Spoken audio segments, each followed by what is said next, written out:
আমার দোকান ভাঙচুর করছে মেয়েটাও। এই মেয়ে কি করছো?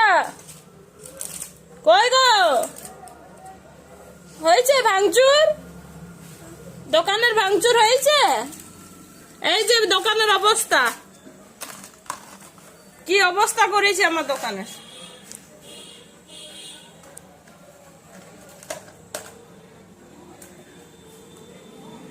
কি গো,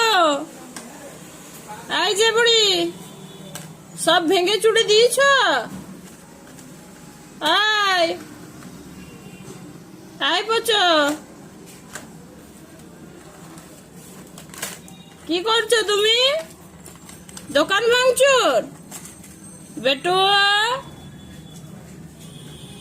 না, উঠাও, সব উঠাও তো, এগুলো উঠাও, বেটু উঠিয়ে দাও।